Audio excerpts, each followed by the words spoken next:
Hey, what's up? It's me, your boy TPT, coming at you not live and not from Twitch TV. I hope you're having a fantastic day today. I know it's been a while since you've seen me. Unfortunately, I have been very, very busy lately, which is why I haven't been. Actually, wait a second. Can't be bothered to fix it. I haven't been streaming or uploading lately. Just because I've been busy with work, as well as university as well, because that started back. And I just haven't really had the time in order to, produce content for you guys. So I do apologize for that. But if the lockdown gets extended, because unfortunately I'm in lockdown now, at least until Sunday, but it might go for longer depending on how badly it gets.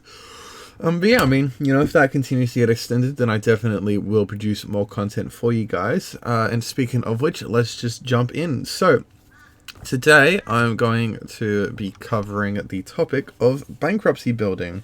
This was originally jokingly suggested to me by a good friend of mine, Ruben, in our Saturday game, or Friday games for you Americans. And, I thought, actually, that's a pretty good idea. Obviously, before we do jump into that, I do have to give my typical shout-outs to the EU4 Casuals and EU4 Australia Discords. Naturally, EU4 Australia is for Australians, EU4 Casuals is for Americans and Europeans. They're pretty great places to hang out, and as long as you avoid the politics channel, everything should be just fine. Anyway, guys, so let's jump into it. Now, you may be asking, but Tekit, I already know what bankruptcy is. It's pretty self-explanatory, isn't it? And yes, that is true to an extent. Bankruptcy is essentially when your country has too many loans in order to be able to successfully pay them back, and you declare bankruptcy in order to essentially renege on all of those loans. Now, whilst it's typically a situation you don't want to get into if you can avoid it, it can also be used at least somewhat to your advantage, as you know that you won't have to worry about cash or paying off those debts after a while. Now, obviously, it does also hit you with a number of debuffs. You lose 3 stability. You lower your legitimacy to 0, or you lose 25 Republican tradition. You lose all the money in your treasury. You gain devastation. All of your products, disbands all mercenaries. All your armies have a force limit. Fires all your advisors. Cancel all buildings and units under construction, as well as those built within the past 5 years. Downgrades all your centers of trade. Removes all your trade company investments. You lose prestige. All of your monarch points become negative 100, and generally it is not the greatest feeling. You also get a ongoing negative effects for 5 years, including but not limited to minus 50% morale of armies and navies, monthly autonomy change, tech and idea costs, as well as a whole bunch of other things. You can't colonize provinces in that time. And like I said, it is generally a pretty shitty. It's a pretty shitty, thing to have to experience. But again, there are ways that you can minimize the negative effects, or obviously maximize what you can get out of it. Essentially maximize your bang for your buck. And I figured I would just go through some of these strategies. So, first of all, the big one is losing all of your monarch power. So, naturally speaking, unfortunately, when you go bankrupt, you will be guaranteed to lose at least 300 monarch points, because you will go to negative 100. However, the good news is that obviously, if you're already at 0 monarch points, you're not going to lose any extra. So whereas if you're at 999, you're going to be losing 1100. So it's naturally something you want to avoid. So what you'd want to be doing is spending all of those monarch points as much as you can before you go bankrupt. So there is a couple things which I would definitely suggest doing. The first one would obviously be to increasing your stability. If you are already at +3 stability before you go bankrupt, you obviously only go down to 0 stability instead of into the negatives, which starts giving you those negative stability modifier events. And naturally, that's something which you'd much rather avoid. So if you're at +3, you don't have to experience those problems. So naturally it's something you want to spend on. An additional thing is development. You don't lose the development that you produce, just before you go bankrupt. Whereas you do lose the buildings you have built or upgraded in the last 5 years. So what you need to do is you need to ensure that if you do build buildings, you should do it as quickly as possible.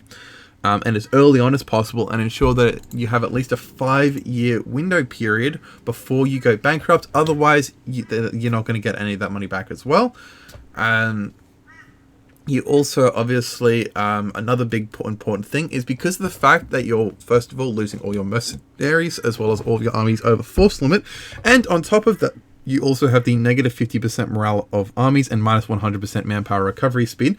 There's another 2 important things which you have to consider. The first one is bordering rivals, and the second one is obviously rebels. So with rivals, essentially, you want to have as many countries as possible that border you with a minimum of a 5-year truce at the time of you going bankrupt, because that means that they won't be able to fight you until your truce has already expired.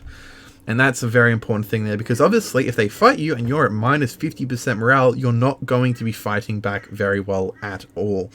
And so, you want to ensure that you got as many truces as possible and that you can more or less ride out the wave, generally speaking, somewhat unharmed. The second problem, of course, is rebels, as rebels don't suffer the same morale penalties that you do when you go bankrupt. As such, what I would suggest doing is using the morale boost you gain when fresh troops join fights in order to maximize the morale of your troops.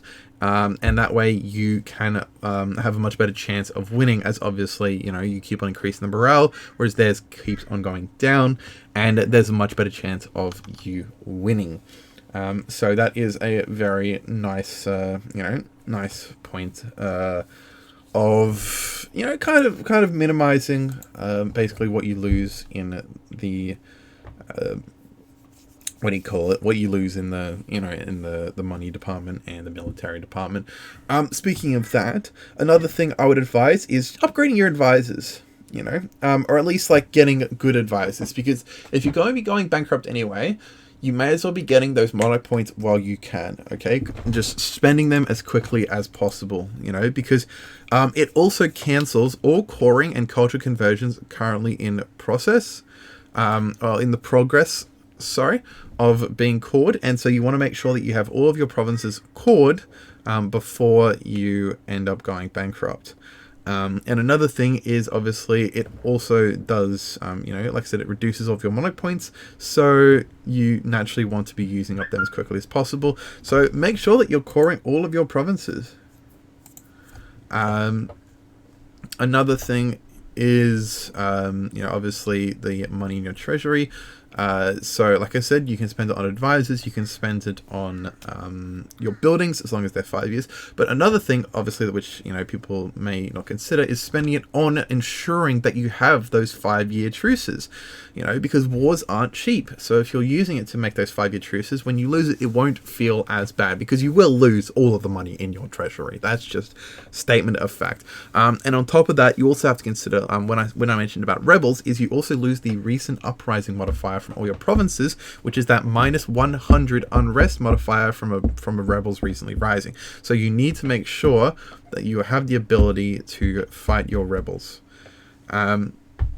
Another thing with the bankruptcy building strategy is, of course, inflation.